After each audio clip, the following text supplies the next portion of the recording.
During the Server Slam event, you guys had a ton of questions about Diablo 4, including in-game mechanics, features and balancing, and the developers did their best to answer all of them. We've received updates on the disappointing Loot Goblins during the Server Slam, thoughts on pay to win, balancing the Necromancer class, news on another beta, and some great info on cooperative play and story progression within the group. There are lots of exciting tidbits to dig into, so stay tuned and let's dive right in. Let's kick things off with an intriguing leak regarding Twitch drops, or at least something similar. It appears that Diablo 4 is set to roll out a support a streamer program. This initiative allows you, the viewer, to nab a nice mount cosmetic by showering a specific streamer with subscriptions. Evidence of this surfaced when an application form for this campaign got leaked on Reddit. Similar programs have been witnessed already in other games, such as World of Warcraft and Destiny 2.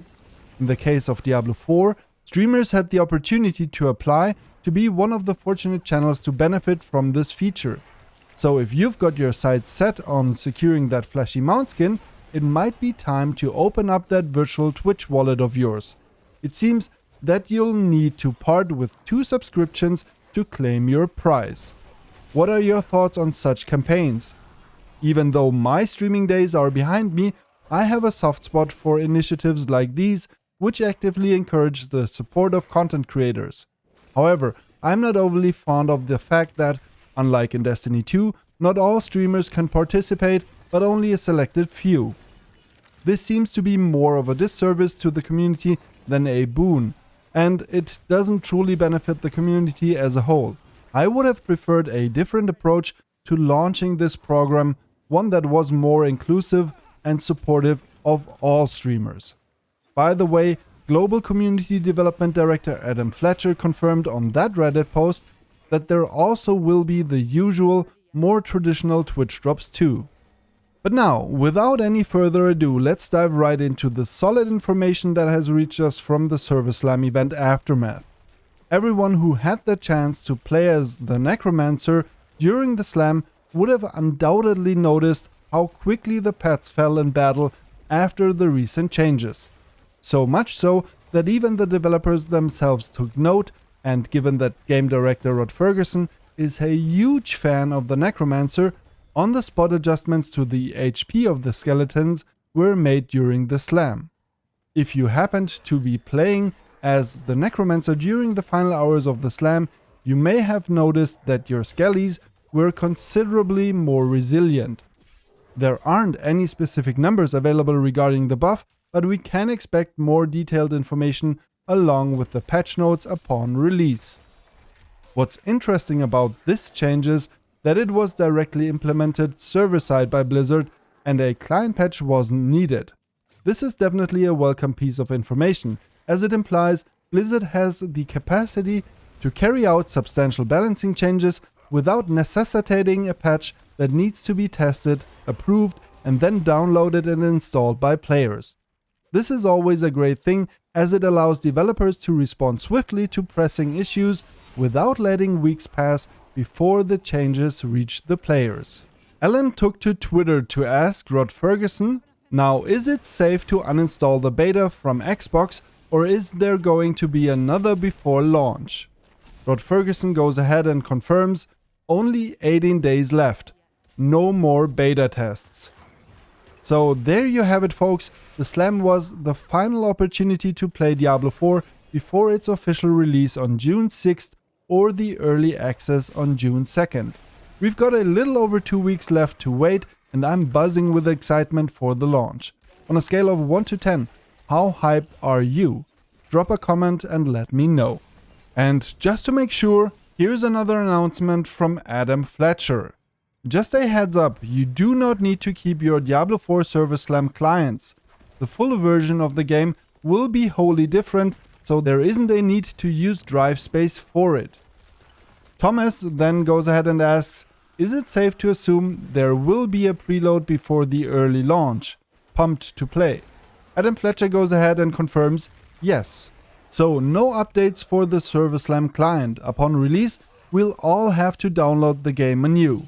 And at this point I'd like to remind everyone, because I've heard it often in recent days, Diablo 4 will have a global launch. That means the service will go live everywhere in the world at the exact same moment, just like with the betas and the server slam.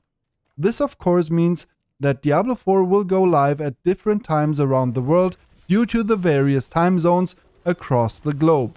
And this, in turn, means that in some parts of the world, Diablo 4 won't launch on June 2nd or June 6th, but a day earlier due to the time zone shifting the release to June 1st or June 5th.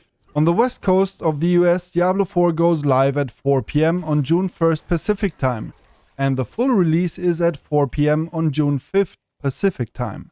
And since this is a global launch, it applies to all platforms including PC and consoles. And no, the New Zealand trick won't work this time around. Good thing we've cleared that up. If you've enjoyed the video up to this point, it would be greatly appreciated if you'd show a little love and give it a thumbs up. Stay in the loop by subscribing to the channel if you want to keep up to date with everything Diablo 4 and hit the notification bell so you don't miss any new videos. Also, with the gift cards of my partner Instant Gaming for your respective store, you can save a few bucks on your next purchase and simultaneously support the channel. A massive thanks goes out to all of the supporters. Your love and support is truly appreciated. An excellent piece of information also comes in the form of a Twitter question about campaign progress in co-op. Khalif wants to know, can someone confirm, so when you're playing co-op in the new Diablo, who gets the campaign progress when playing in co-op? The session host, or do all people get it? But whoever has done it before just doesn't get rewards. A little confused here. Rod Ferguson goes ahead and replies, the host of the party owns the state of the world. If you're aligned, aka at the same point in the quest line, then you all progress. If there is a misalignment, like you invited someone new halfway through, then they won't get the story quest progress or XP until they catch up. So if you're playing with a group that's not committed to playing together, it's always best to have the player with the least amount of progress to be the host. And I think that's excellent news, especially if you're playing with different groups or swapping players. This way you can ensure that everyone benefits from the play session. And Rod also adds, one of my favorite features is the fact that the game scales individually for players. So questline progress aside, you can have a level 1 and a level 30 playing together and having fun because the game scales for them and the new player doesn't have to hide in the corner. I absolutely agree with this. I find it much better that most activities and bosses scale differently for each player. This way, high-level players can't carry you through everything. Everyone can play with everyone, and it's challenging and fun for all. That's super cool. Now I have some great information for the theory crafters among you. Cindo wanted to know, hey Rod, sorry if this was answered, I'm trying to theory craft builds. For powers that increase damage to enemies that are CC'd, how does this work for bosses and world bosses? When they are staggered, is that a constant state of CC? Thanks. Game designer Joe Shelley then goes ahead and answers, when a boss in Diablo 4 is staggered, they are treated as afflicted by all CC types. For example, if you have 10% increased damage to slowed enemies, you will deal 10% more damage while the boss is staggered. This applies to other effects conditioned on the target being CC too. Steve then goes ahead and asks, does that mean damage is stacked if you have multiple CC bonuses? Say you have plus 10% to slowed and plus 10% to fear. Would that add up to plus 20% damage? And then Joe Shelley has a good answer for us. Yes, damage stacks from multiple bonuses, either additively or multiplicatively, depending on the effect. But this even goes a little further. In another Twitter post, Hog was curious, Joe Shelley, can you clear up if poisoning is considered a CC in D4? And Joe Shelley goes ahead and answers, poison is not considered a crowd control effect on its own. It is a damage over time effect. However, if you had an effect like enemies you poison are slowed by 20%, then enemies you poisoned would be considered CC'd due to the slow component. This is fantastic news for those of you who love to experiment and theorycraft builds ahead of time. Thomas on Twitter posed a great question to Rod Ferguson, cutting straight to the chase. Rod, with 100% honesty to all the players and without telling all that company crap, would you please tell that Diablo 4 will definitely be without pay to win? And what about druids? Does beta and server slam didn't give you the feeling that their damage is really low? Rod Ferguson then goes ahead and confirms Diablo 4 will not have pay to win. And I played Druid and that it was great. Lightning Storm in particular, but don't forget you couldn't get to their boons. So you're missing an important part of the Druid progression in the betas. Have any of you played as the Druid? And if so, how did you find it? Please do share your experiences in the comments. I personally played a pulverized trample build and was pleasantly surprised.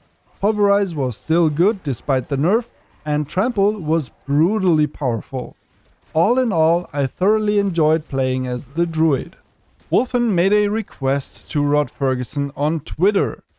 Can you please look into the loot of treasure goblins? I killed 20 plus over the server slam without a single legendary drop and only 2 cosmetic drops.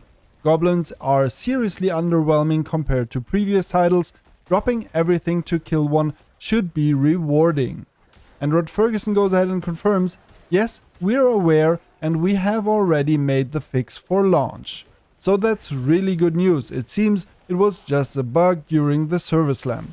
If the silent chests also get buffed, they would become usable too. I think that would be great because I also only got trash from them in the betas. But that's all for this video and I hope you have once again been thoroughly informed.